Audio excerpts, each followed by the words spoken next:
She said, no, you would hate me. And she didn't want to tell me, but then she opened up and said that before I was born, she tried to get an abortion.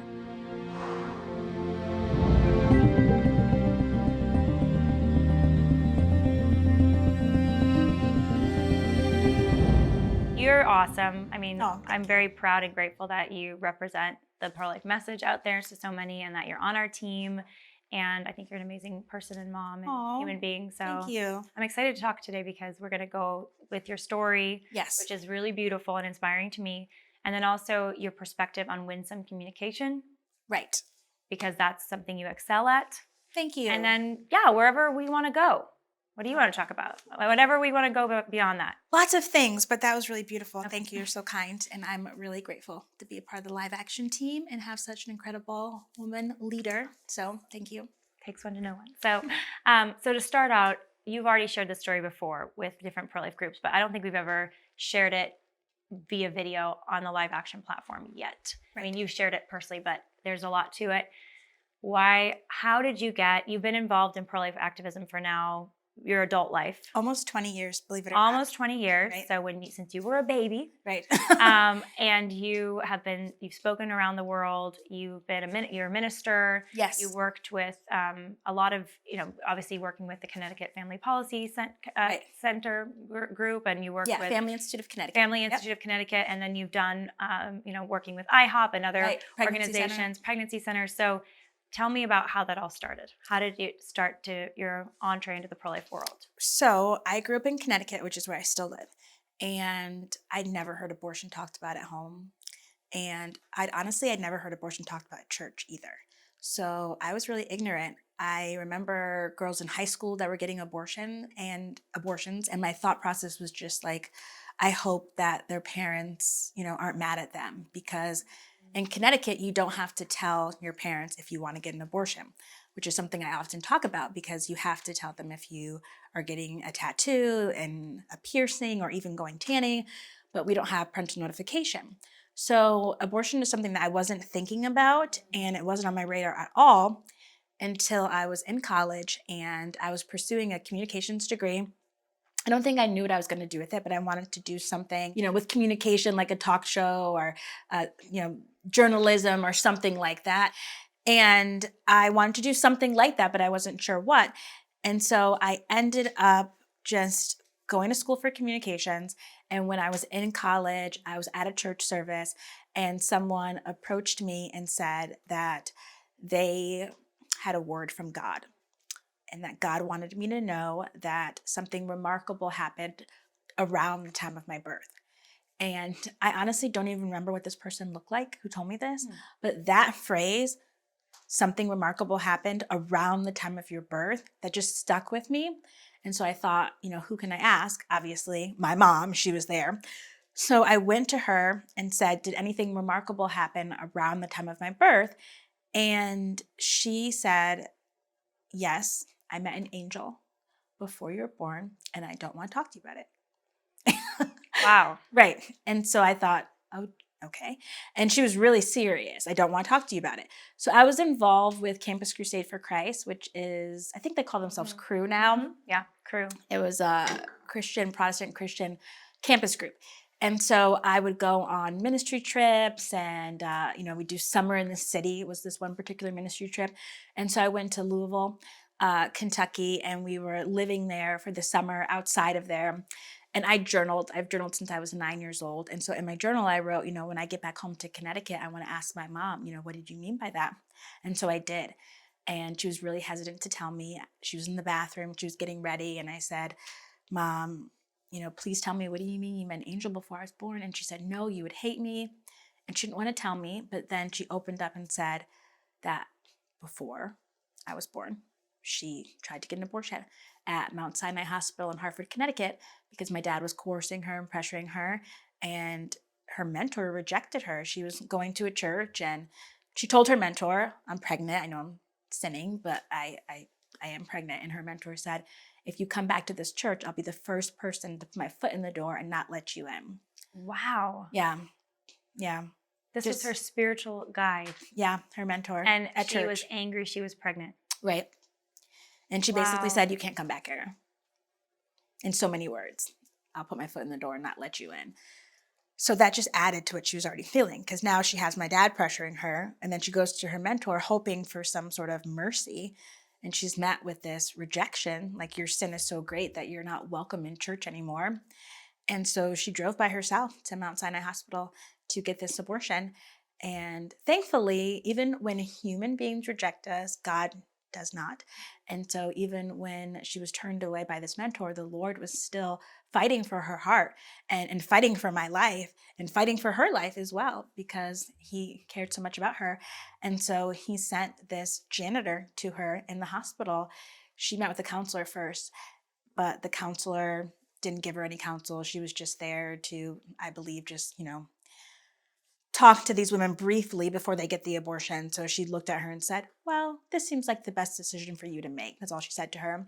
And she told her to go put her clothes on, or not to go put her clothes on. She told her to go into the doctor's office and to begin the abortion. Yeah, to wait for him. To wait for him to call her. And they were going to to do into it his that day, office. the abortion. Right. Wow. And so how far along was she? She doesn't actually know, but I believe that she was in the first trimester. Because I think she would know if she was further than that. She would have remembered more in detail. But a lot of it was just, I think, so traumatic for her that some details she doesn't remember. But she definitely remembers this woman's face, because she said that when she was in the hallway, she saw this janitor, and she walked up to her and she looked her in the eyes. She lifted up her chin, and my mom said that her eyes were like pools of water. And she said to her, do you want to have this baby? And my mom said yes, even though she'd already paid for the abortion. She said yes. And the janitor said, God is going to give you the strength. And my mom believed her. Wow. Yeah, it really... Wow, it gives me chills. Yeah. To hear that. My mom said her eyes were like pools of water. And she also said that she began to walk away.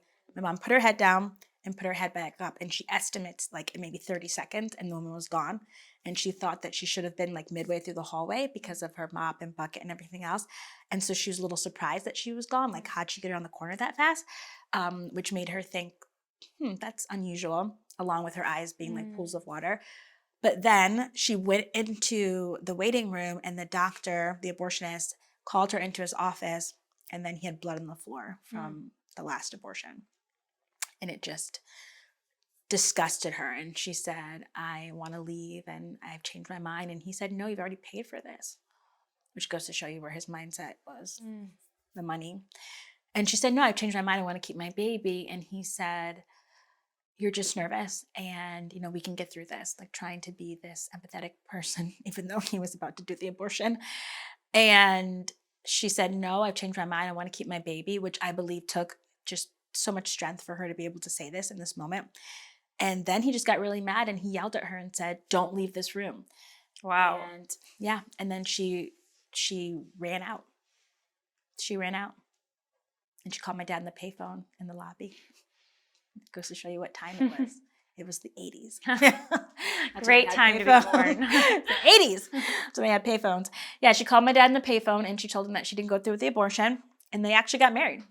Wow. They got married, yeah. So my dad, I got to give credit where credit's due. And my mom and my dad I love them, and they support me in everything I do in the pro-life ministry. They've always supported me. And my dad and my mom got married, but it only lasted 1 year. But they still had that year. He tried. They tried. And then we just moved around a lot. I was in a different school: first grade, second grade, third grade, fourth grade, fifth grade. From California, actually. What was to that Connecticut. like? Actually, I have very few memories. It's kind of like a blur. But I was in San Diego. So I spent my childhood between San Diego and Connecticut. And yeah, again, abortion and things like that was just not on my radar. I was just trying to survive, adolescence. And it was challenging for me. I had, I was kind of awkward, made fun of a lot, teased. And then when you're going back and forth through different schools, it's hard to make friends. And so it wasn't until high school, when I started doing cheerleading and rowing crew and stuff, that I started feeling more confident about who I was. And then into college, I was finding my voice, and I thought I was going to go into ministry. I had a relationship with Christ. And how did that start? Because that's a big part of who you are and how you share even the pro-life message. Because we're going to talk about Right. winsome communication, and I know for you, it's motivated from a place of deep love, the love of Christ. And so, Yes. what was your faith like growing up, and how did you become so strong in your faith?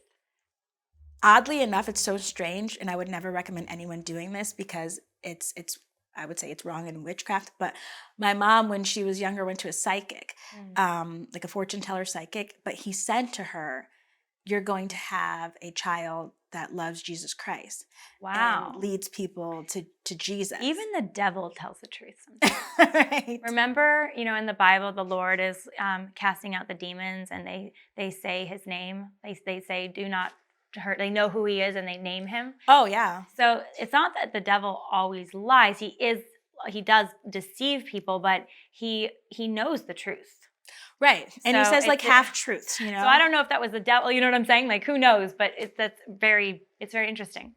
Yeah. By the way, don't go to psychics. It's Right. And But, I think sometimes yeah. people have gifts, Yeah. like spiritual gifts, and then they Yes. use them in the wrong ways. That And is maybe a they're, great like, insight. you know, Yeah. able to tune in and hear God, but Mhm. instead they like for profit or for money, they like tune in to hear the enemy.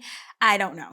I don't know how it happens, Yeah. but all I know is that growing up, my mom told me that she went to this psychic and he told her I was going to love Jesus and I was going to lead people to Christ.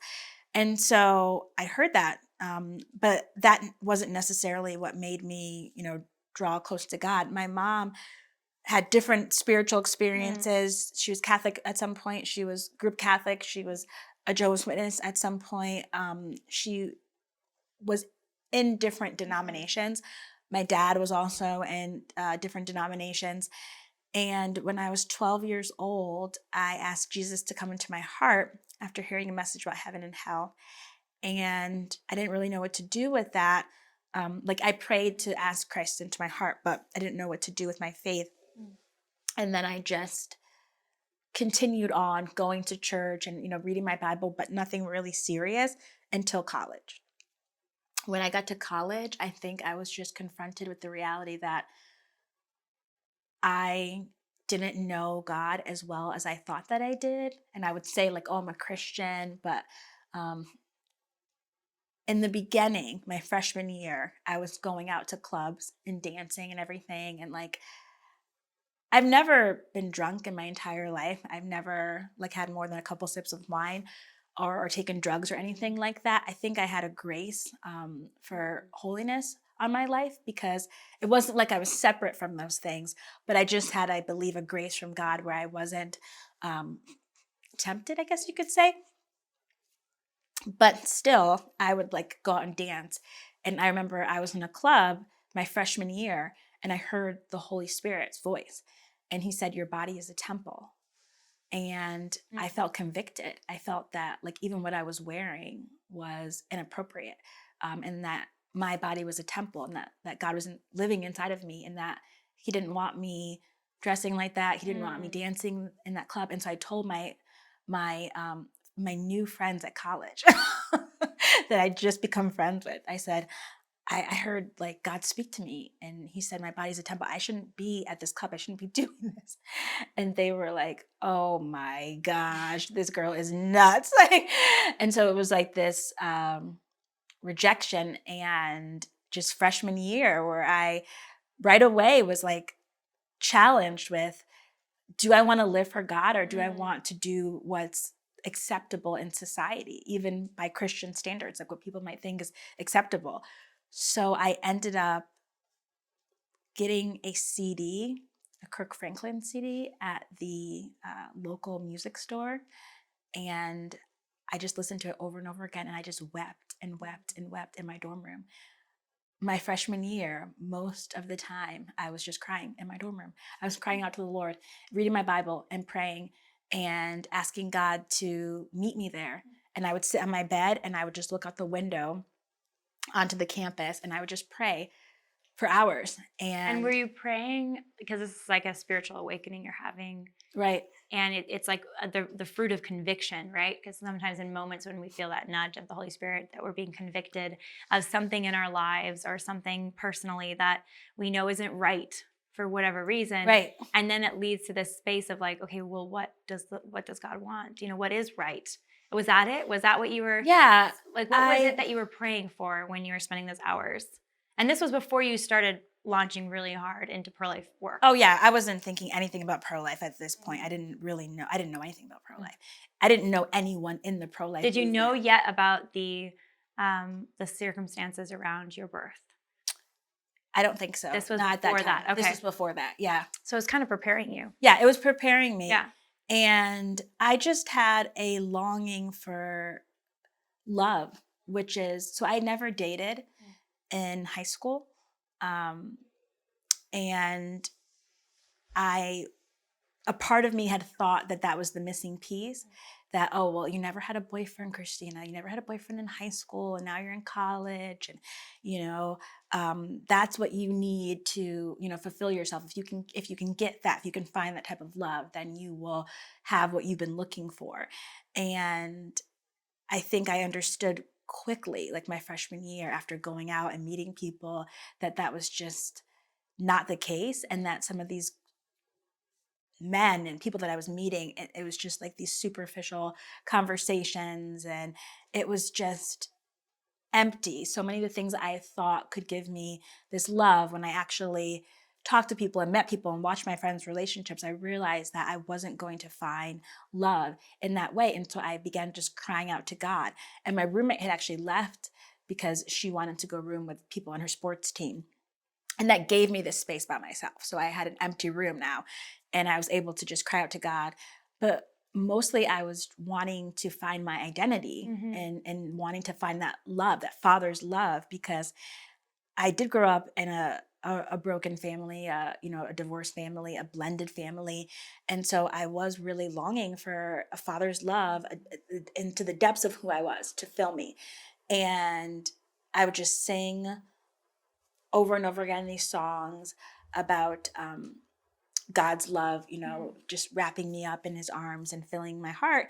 And I think that did prepare me, as you said, for when God called me to the pro-life movement, because so much of what I do comes from that place of knowing that God wanted me. And God loves you. And that God loves me. I mean, I think it's such an important thing for people to hear, because if you're going to get into pro-life work and your cup in your deepest heart's not filled, or really into any kind of like difficult work, even just life, period.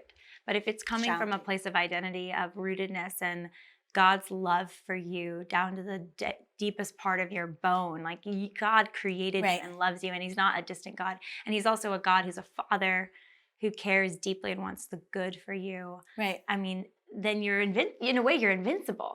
I agree. But without it, we're like, it's so easy to get totally tossed about, not just like from opposition to what we are fighting for, but also even tempted to not make the difference we're called to make. It's true. I mean, God's love sustains me, and it has for, my whole life, but especially when I was able to connect with him and begin more of a personal relationship. And it's interesting, because when I did hear my story from my mother, that phrase, I wanted you, was really what was resonating in my soul from the Lord. I wanted you. I wanted you. I wanted you, Christina. But then there's a question that God asked me after that statement. And that question is what started me on this journey. And the question was, how do you think I feel about the others? So God showed me that he wanted me. And he made that very clear, of course, through the scriptures. There's so many verses that talks about how God knows us before we're born, and he loves us before we're born. And he knows the plans that he has for us. But I had to believe that, because I think that enabled me to then, when he said, how do you think I feel about the others, make the connection. Oh, wait, if you're saying that you wanted me and that you love me, even though I was born out of wedlock, even though I was born into a relationship that had problems and issues, but you're saying that you wanted and loved me regardless, how do you feel about the others? You must want them too. And then when I connected that, God, you want them to live as well? Then I thought, okay, well, it's my divine responsibility to do something about that. Wow. And so I did. Wow. I mean, I think I wish every Christian person who is wanting to follow Christ or seeking to follow Christ would let that just sink, those words just sink down to the depths of Right. them. Because as a Christian, if we've been loved, we've been saved, we've been called, um, God loves and wants to save and is wanting to call all others to himself. And Right. the child, I mean, the gospel's full of Jesus, our Lord, talking about, let the little children come unto me. You know, it's better for you to have a millstone wrapped around your neck and be thrown into the depths of the sea than to let a little one stumble. You must become like a child to enter the kingdom of God. I mean, Jesus came into the world as a child, as a single cell embryo in the womb of his mother Mary, you know. So there's like this profound reverence for the child and for the vulnerable. And as a Christian, that's one of the reasons. I mean, you can probably fight from a very secular perspective as just, human rights issue. And it absolutely validly is that. But if you're a Christian, and that's what you were being convicted of, if you're a Christian, it's like, this is the kind of ground zero, is how do we see children? Yes. Do we see the image of God in the unwanted child that is seen as this choice for abortion as opposed to a son or daughter of God? Lou Engle, who is a minister that he was the first person that I ever heard give a pro-life message. I'd never heard any minister give a pro-life message. And I was in college and I was visiting Gateway Church. It's in West Haven, Connecticut. And he was coming through town and he was speaking at that church. And he got up and now that I think about it, he said probably things that people would find really controversial, because he talked about how, the world wants to abort their children and the church just wants to use birth control so they can't have any. I mean, he was saying things that were, the Catholics don't find it so controversial. Yeah, but, I was going to say, about right, Lou Engle. Catholics don't. But other people probably outside from Catholics. But that's kind of the spirit of the age. It's like either kill the child if they're unwanted or inconvenient, or don't have the child, but still have sex that can create life, but just expect not to have the responsibility of children in addition with, the pleasures of sex, because that's like, you're owed that. And they're both an anti-life message, Not every act of sex brings life into the world, right? A woman's only fertile a few days a month. Right. Most people don't even know that, which blows my mind. You don't know about women's fertility. We're half the population, but this idea that sex should be had on our own terms, just, pleasure at any time. We're owed this right to pleasure without the responsibility that may come of bringing life into the world. I mean, that's why we have the abortion crisis. Oh, absolutely. That's where it came from. We so do. Lou was spot on. A lot of the wrong mindsets that we got from the 70s and the sexual revolution and pro-abortion leadership that were just, deceived and unfortunately deceived the masses. And so Lou was talking about that, and also how God had called him to fight for the ending of abortion, and that he's on a plane and he was reading a book about William Wilberforce's life. And God said, just like he was used to help end the slave trade, in Britain and across the world, I'm going to use you to help end abortion. And I was just cut to the heart. I mean, I was cut to the heart. I felt so convicted by his words, and I had just found out my story from my mom about her walking out of her abortion appointment. So I went to tell him the story. And so here I am, 20-something years old, and, I'm waiting till he finishes speaking. And I was going to tell him to encourage him. I just wanted to say to him one thing and then walk away, which was, hey, I just found out that my mom at once tried to abort me, but God rescued me. And, so keep on doing what you're doing. And that was a really, good message. And then I was going to walk away. Again, I'd never heard a pro-life message, didn't know any pro-life people. So I thought, what a little connection between he's talking about something and I just heard this story. And it's just so funny because I had no clue that God was about to change my entire life. And so I tell him that, and he says to me, do you want to come share that story at the Call Texas? And so the Call Texas, I believe this was 2002. They had these call events where these massive, huge gatherings. How many people? Hundreds of thousands. Wait, so he wanted you to come and share that story, hundreds of thousands of people, and you're just in like, a stadium, I've never, Texas. Like, he's probably one of the first people you've ever even shared it with, period, I'm going to guess. Like, yes. How did that feel? I mean, did you even know what the call was when he said that? I had heard of them, and I think I might have been to one before. So you kind of knew the drill. So I knew it. Yeah. I knew they were massive gatherings for prayer and fasting. And I just said yes. I said, sure. And so it was during Thanksgiving weekend, and we were backstage, and So this is your first speaking event. right. But I didn't actually end up speaking. Oh. So because I was backstage, and you know how schedules go, and things are changing, and I'm just waiting for my turn, and I didn't end up speaking. And I was just taking it all in. But even though I didn't end up speaking, I went into the audience, and I was watching what was happening on the stage, and I was watching prayer and repentance and people weeping and crying out. And I felt like the Lord spoke to my heart and said, Christina, I want you to follow this man. I want you to follow him as he follows God. Just like Paul said, follow me as I follow Christ. And so I told my friend Noelle, I said, I think I'm supposed to follow this man. And I didn't know what that meant. I did not know what that meant. And so fast forward, time passes, and I'm working at Aetna, this health insurance company. I was doing data entry, and I was following him on his website. And Lou Engle sent out an email saying that he was going with a team of people to pray for George Bush and to pray for a pro-life president to win. And he invited people to come to DC. And I'm working at my desk with my friends that also worked at this health insurance company, and we're just doing data entry. And I said, I gotta go. I have to go to DC, and I have to pray. And so me and 3 of my girlfriends, we just took a road trip to DC, and we're in this company of young people everywhere. They come from all over the country, and they were praying and like camping out and praying in this building above this Bank of America in Washington, D.C. near the Supreme Court. And it was just wild and free. And it was like, kind of like revival, hippie, like Christian Woodstock. Yeah. But this was is this your first pro-life activism, basically, to go to DC and to pray with Lou Engle? Yeah. And so when did you go from there to I'm sidewalk counseling, I'm praying outside an abortion clinic?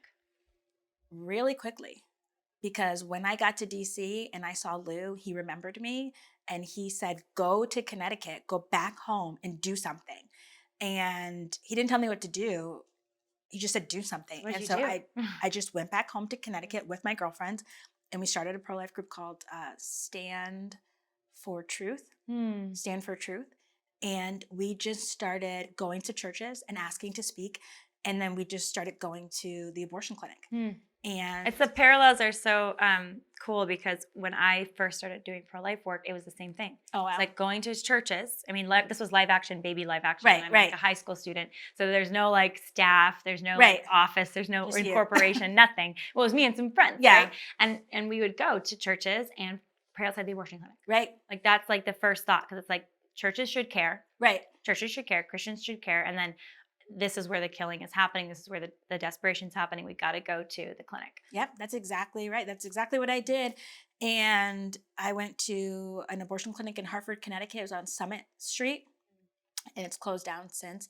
It was on Market Street, but it was called Summit Medical Center. Summit Medical Center is on Market Street. And I went there, and there was just a few older Catholics. There was this older Catholic guy named John. He was a veteran. He had a cane, and he was there rain, snow, shine. He eventually passed away, but he was such a warrior. I was very inspired by him. And another guy, Andy. It was basically John and Andy. And then me and my friend. And they were elderly folks? Yeah. Older. John was older. Older than you at the time. John was older. Like he was elderly. He's probably like in his maybe 80s. I'm not sure. Yeah. And then Andy was younger. He was probably in his like 40s. But the thing is, like, you were there how old? In your 20s, right? I'm in my 20s, you're like. So I was bringing the, young women with me. But isn't that, I just think that's so important to note for anyone listening, no matter the age of what you're listening, but like, especially people who have been faithfully doing this, who are older. I mean, you and I are going to be in our 40s, or, it's all, we're going to become that group soon enough. But like that, we're all on our way, right? We only get older every year. But the point is, people who have been doing this for years, or maybe you're just starting, but you're middle-aged or you're more elderly, but that example that you're setting, those are my heroes. They're my heroes too. To this day. Yes. Those are my heroes. And yes. If I talk to, and I've met so many people in the pro-life ministry, and I've met so many people in the movement, and we all do different things. And I, do different things now. Like I'm not able to be outside the clinic as much as I used to be when I was younger. And so I appreciate every person's role. Of course. That being said, when I think about who are my absolute heroes, I think about John. I think about these elderly, I get emotional even thinking about it. Oh my gosh. Oh, I think about these elderly Catholic, men and women who just, they're nameless, faceless, people don't know their name. Even when John passed away, Andy said he only had like 8 people at his funeral. And I actually wrote a live action article about him. So when I first started writing for live action, You're making me cry, Christina. it's so emotional. When I first started writing for live action, I wrote about yeah. his death. I wrote Yeah. about John's death. So it's like if anyone ever searches the archives for live action, they can find an article. Because when Andy told me that he only had 8 people at his funeral, I thought, how is that possible?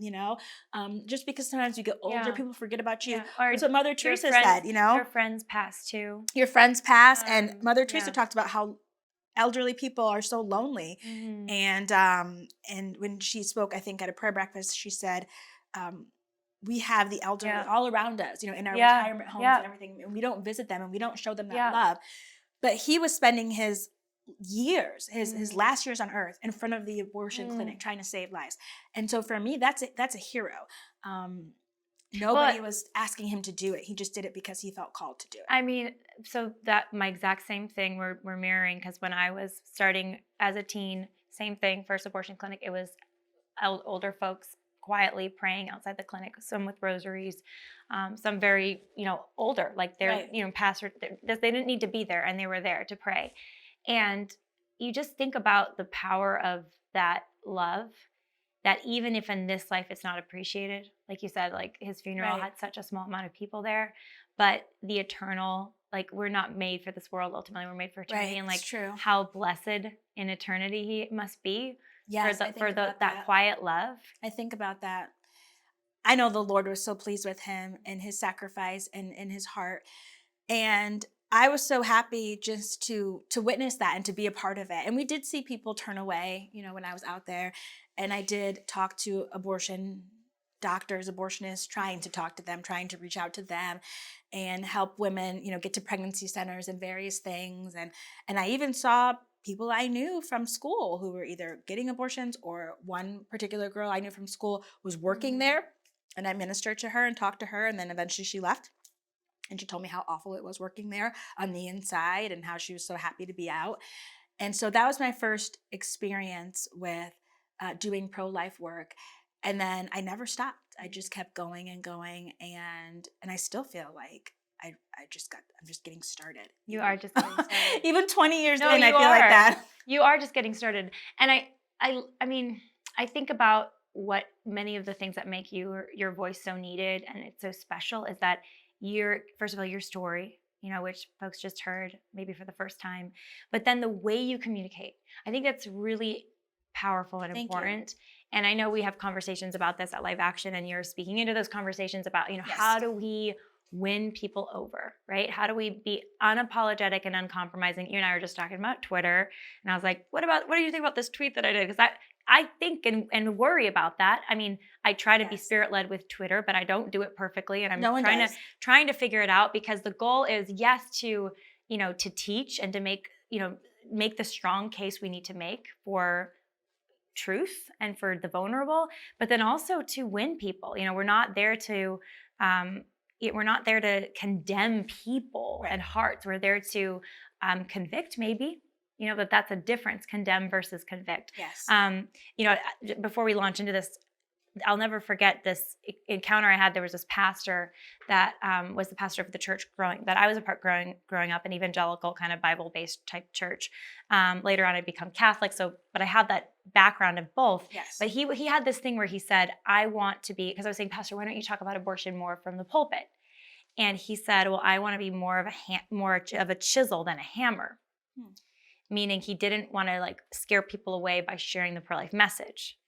And he said, more, I'm a chisel, not a hammer. So this is the critique, right? This is what you hear from some people saying, even to pro-life activists, they say, well, I don't want to go out there saying abortion is violence. I don't want to talk about what abortion really does. I don't want to hurt or judge people, right? I mean, this is, some Christians feel this way. And same with issues of sexuality. Like, I don't want to talk about, God's plan for sexuality in a direct way because I don't want to offend people who aren't living it, or, some of the LGBTQ kind of world of stuff. Like, I don't want to offend people, so I'm not going to speak about certain things. And, your take on that, though, is different. Yes. So it's like, you would agree with my pastor, as would I. Like, we don't want to be the hammer in terms of like hurt people, but the wrong direction is to not say anything. And absolutely. What's your philosophy? When I hear something like that communication from that pastor, in my mind, and I think that's an excuse, and I understand why we have these excuses, because oftentimes we are afraid. Especially in today's society, it's very scary. And I want to make it clear that by God's grace, I've been able to do pro-life work for close to 20 years, and missionary work. And so I haven't depended upon a secular boss for 20 years. I mean, I had little jobs here and there, but I was doing ministry for 20 years. And so I understand that when you work for secular companies, that there is this extra level of fear that if I say this, I'm going to, maybe lose my position or lose my job, and I have to feed my kids. And so I never want to make light of that, because that is a reality that people are facing today. At the same time, silence, when it comes to the things that really matter, can, destroy our souls if we're silent, because we end up becoming, in many ways, cowards, and then we can hate ourselves. And I know, I'm speaking for myself. When I've seen things that really bother me and I'm too afraid to speak up, I start to get angry at myself, because I think, this is not who you are, Christina. You want to be able to speak truth, and why are you afraid? And it bothers me. And I usually pray through until I can say something. But wait a minute, you're so brave. You've always been so open about, I mean, you're fighting for, I get scared a lot. But that's so I think it's important for people to hear this, because you are out there. You're literally Black pro-life woman on Instagram. Like, you are all in on it, right? And so when you, like you just said, like, sometimes I feel like, afraid to use that word that so many people identify, that so many people relate to. What is it that you're fearful of? Well, I mean, a lot of things, flying, but we're not talking about that. A lot of things. Spiders. I never see them, so I don't think about them too much, but I never see spiders. I actually don't. I used to fear them, and I don't anymore. I think it's because mostly flying is probably it, and personal safety. You fly a lot for someone who's scared of flying. I live by Joyce Meyer's quote, "Do it afraid." Which is, don't wait for the fear to leave, just do it afraid. And also, of course, by the Bible, and the Lord telling us not to fear. Do not fear. Yeah, that too. But Joyce Meyer's had a good. But Joyce, I like that. It's very catchy. Do it afraid. But I get scared. I remember in Connecticut when these female athletes were speaking out because they had transgender girls who are biological boys wanting to compete with them, and not wanting to compete, competing with them, and then winning the races. And some of the girls' family members were coming to me when I worked for the Family Institute of Connecticut, and they were saying they don't want to run anymore. They just feel hopeless. They know they can't win. They don't have the body structure. They don't have the testosterone. They are just losing.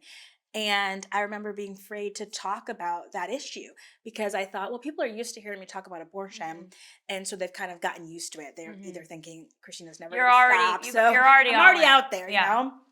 But now, when I began to talk about this, people were coming at me and calling me transphobic, and all the things that they call people TERFs. They call them, trans exclusionary radical feminists is a derogatory word that they call for people that consider themselves, gender critical feminists. And I've been called a few myself, and it's not all these names. And it's not. It's like some people are like, "Well, I'm proud I've been called these crazy, horrible words," meaning like that means I'm making an impact. Right. But I'm like, it doesn't necessarily mean you're making an impact because you got called insults online. Right.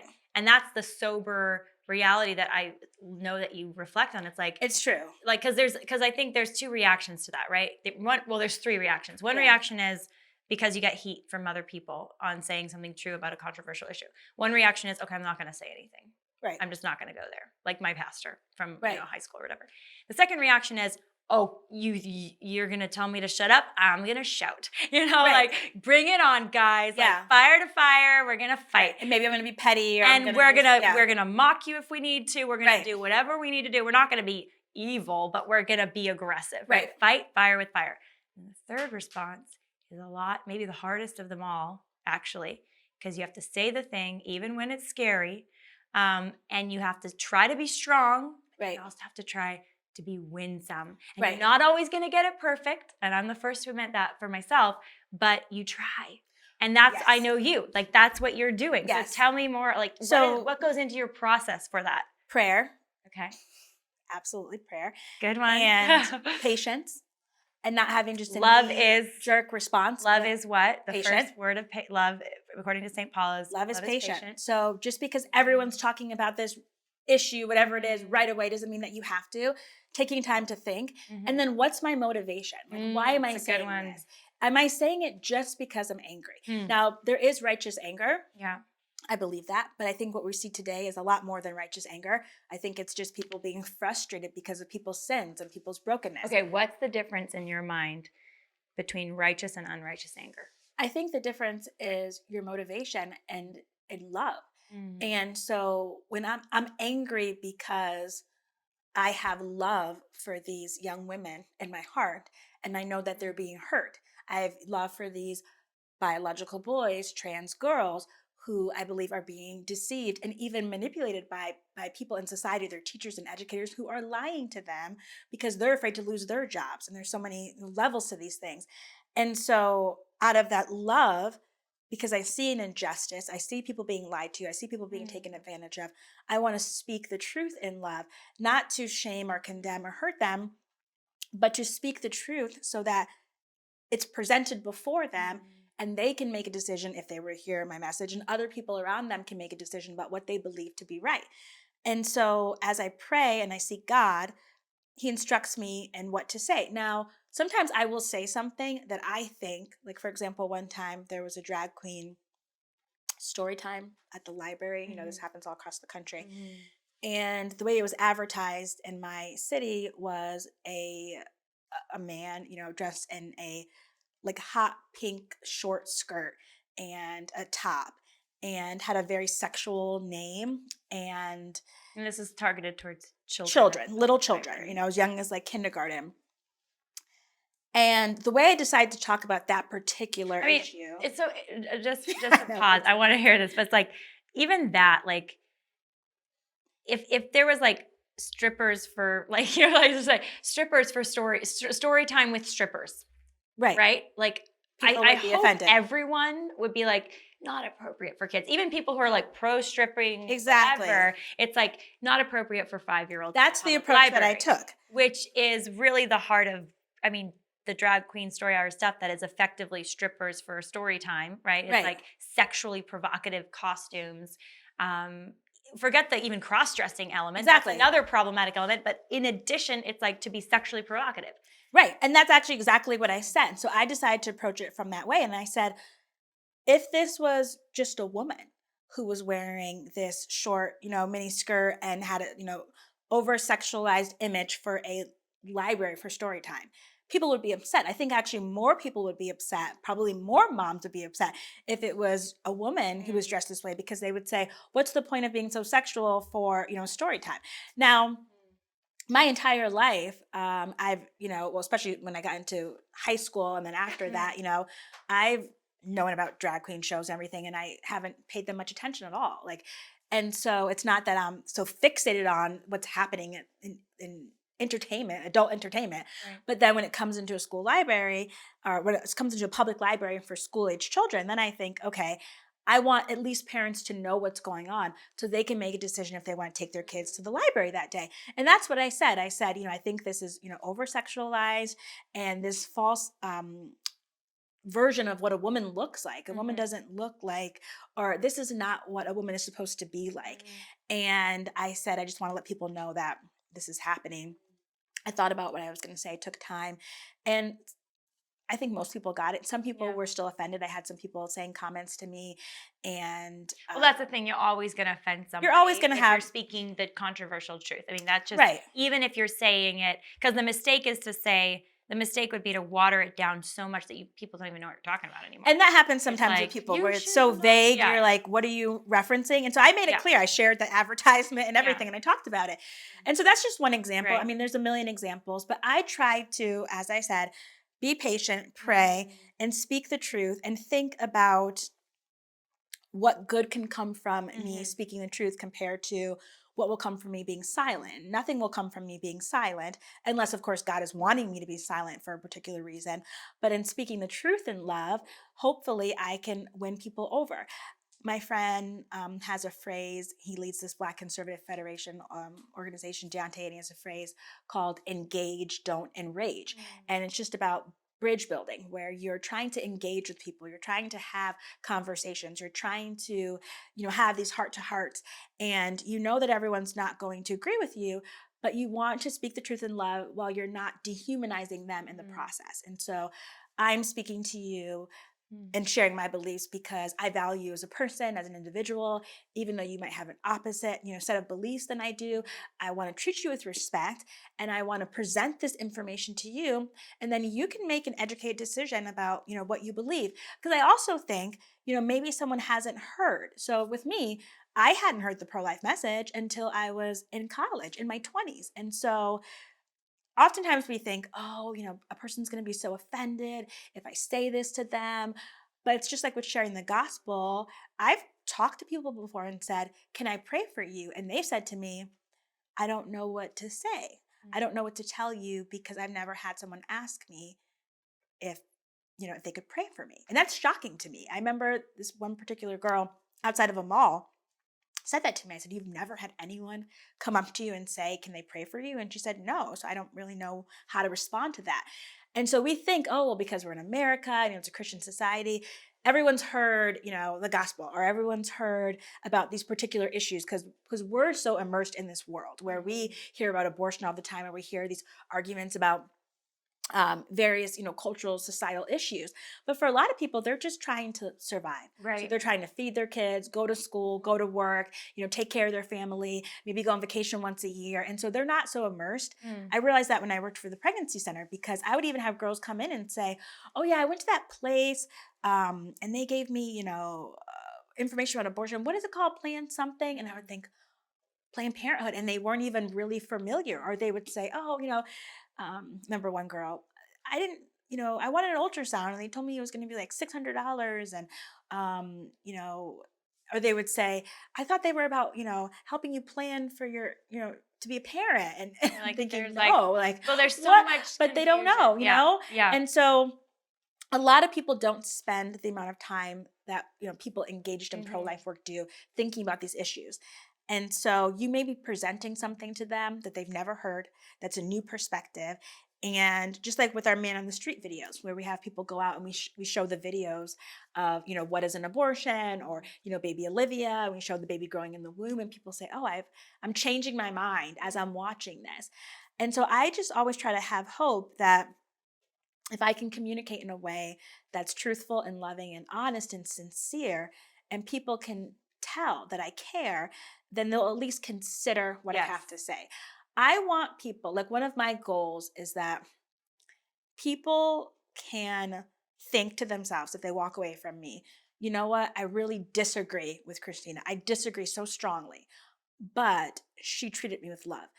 I remember when I was in college, I never went to a Christian school. I've never been to like a private school. I was in secular school, public school my entire life. And I was in college, and it was like a history, religion kind of a class. And I remember this feminist girl, she was pretty gothic, and I would always just put my hand up and I would say things. And I guess they were controversial. I wasn't really paying attention. I was just saying what I believed to be true. And she cornered me one day after class, and she came up to me and she was like, I just want to tell you something. She was like, I just really disagree so strongly with like mostly everything you say. She was like, it's so hard for me to hear it because I disagree so strongly. She goes, but I can tell that you really believe it. and you're really sincere. And so I can respect that.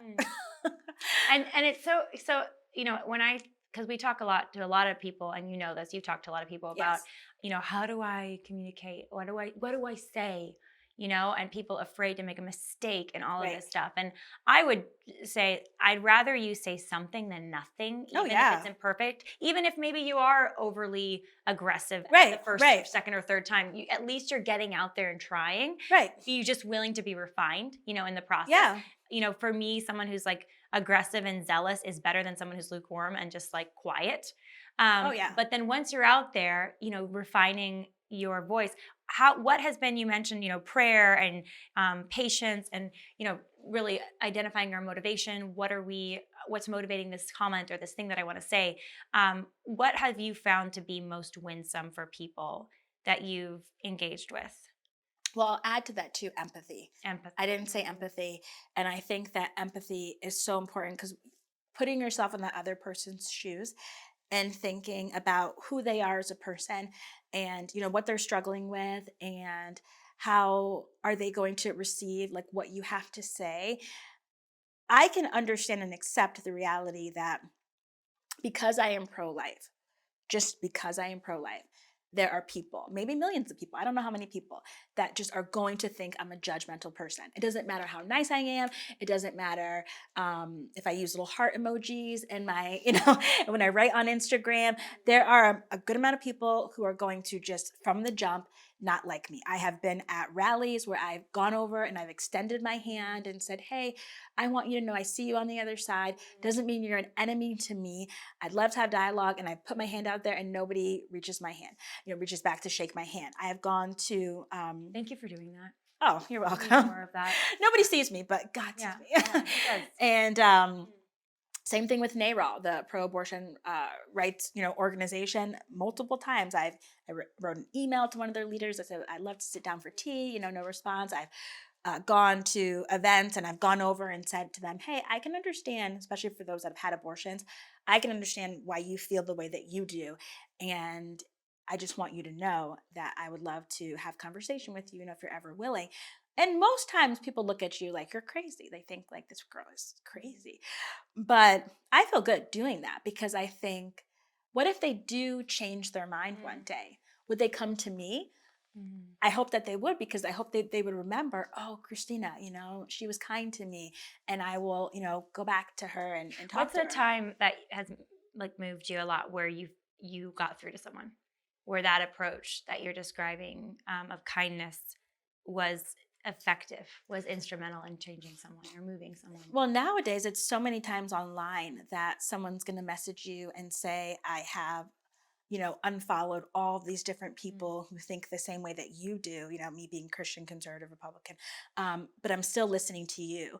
Or they'll say, I had someone say, I'm gay, but I know that you disagree with, certain lifestyle choices, or, you believe that, sex is in the covenant of marriage and marriage is between a man and a woman. And you believe these things, but I don't feel unwelcome, listening to what you have to say. And even friends who are gay who have, reached out to me and said things like that. And so in those moments, I feel they know my beliefs. Like, I'm not ashamed to say what I believe, because of being a Christian and, my biblical belief system. But at the same time, I appreciate that when people are messaging me or, talking to me, that they feel welcome, that they feel like I'm being hospitable to them.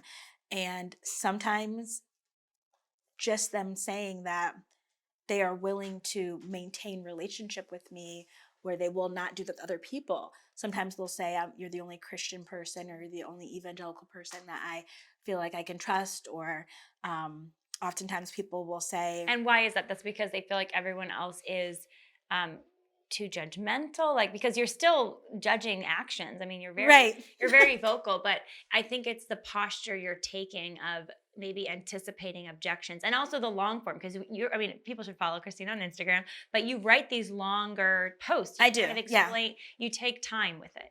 And I do. Yeah. I try to communicate my heart. I'm not exactly sure what the reason is. I think maybe they can sense that there's love there. And I think it's because I think this is probably what it is. We think This is what it is. We often think that most people are angry with us, just because of our belief system. And some are, like I said, some are. But when I'm mentioning those stories, the persons who, is not going to shake my hand those are like activists. Mm-hmm. Those are pro-abortion, pro-choice activists who are a part of organizations, who are coming to rallies at the Supreme Court. Most people are not engaged at that level. And so on the highest levels of engagement, you're going to see people who are very angry. But oftentimes those people in the middle who are, well, personally pro-life, but, I wouldn't tell someone to do with their body. Most of those people, sometimes if they've had an abortion, they may have like more intense emotions and anger associated with the pain. But if they haven't, they're kind of, lukewarm, so to speak, about it, on the fence about it.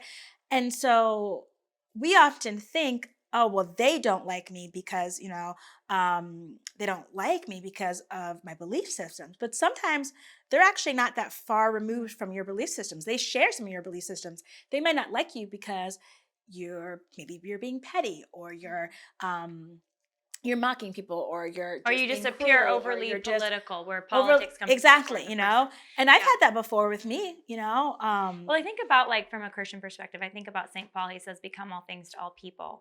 And he's not saying, don't speak the moral truth. He's not saying, like, in any way compromise the truth or be silent about it. What he is saying is anything that's not necessary, like, that's going to be a stumbling block. Right, exactly. For other people. If it's not some moral thing, if it's like a preference or a cultural thing, or the way that people perceive things, be mindful. Try to work on, assimilating into the sensibilities of that person the person you're trying to reach anyways, right? If it's not the person you're trying to reach, shake the feet off and move forward, right?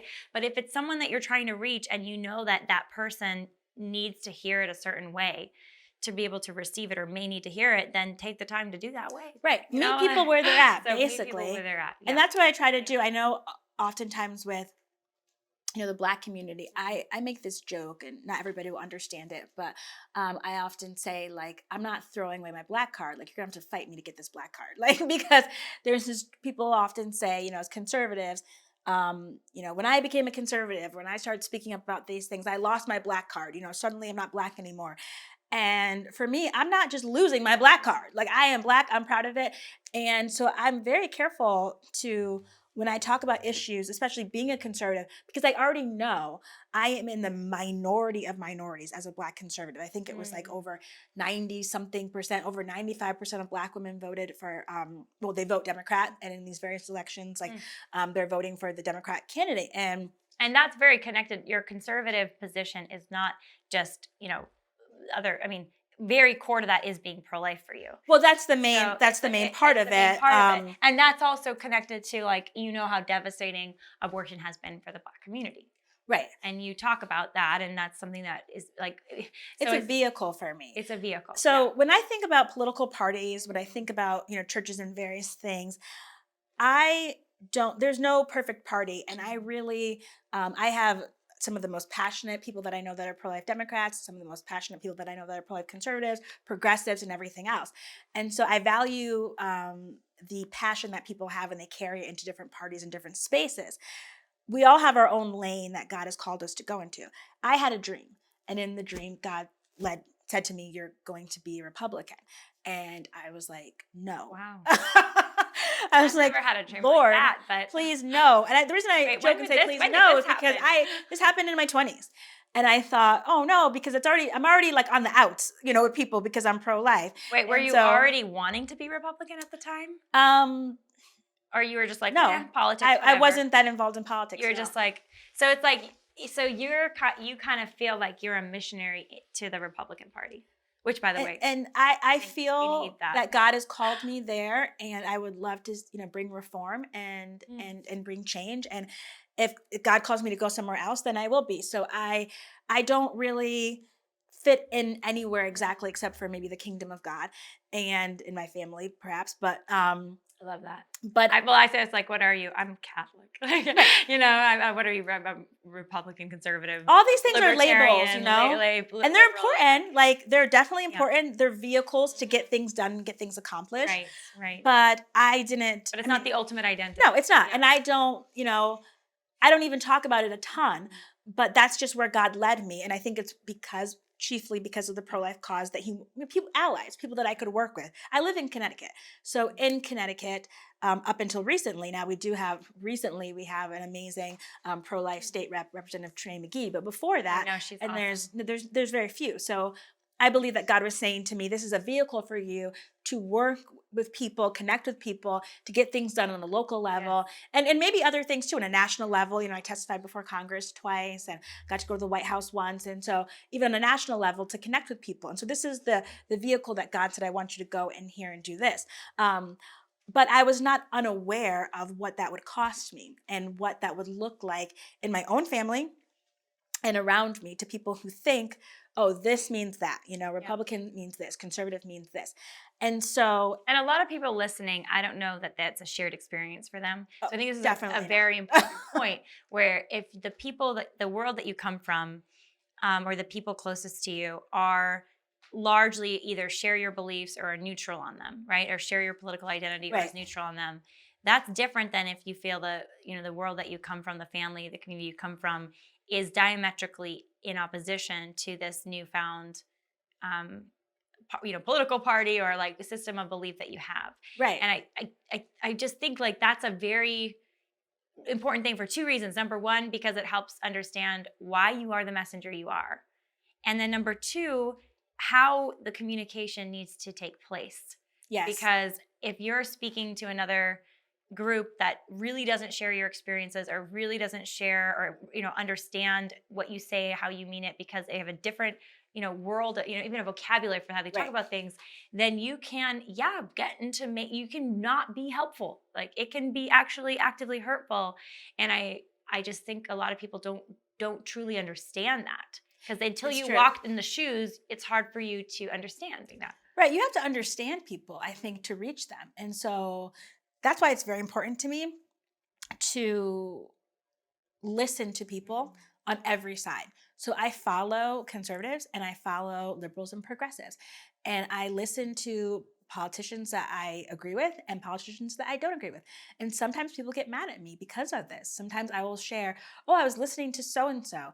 And people get triggered by even hearing the name of that person because they think, oh, Christina, you listen to that person. I could never even listen to that person because I disagree with her, her so much or him so much. But you're a professional communicator, and it's your job to understand. I think for some people, It's true. listening might actually be harmful to them. It might because be they are going to get really angry, or they're like going to get really confused because Right. they're like that personality that kind of goes one way or goes the other way. That's true. It could influence them in a negative way. But I think for people who want to be communicators and be skilled communicators like yourself, that is essential to understand the people that you're trying to reach. I agree, because and also it helps you to kind of find that middle ground, because you think, okay, this, and sometimes I will find that I have to step away from someone. So sometimes I'll think, okay, this person is kind of aggressive and I feel like they're attacking people like me, and I step away and then I maybe come back.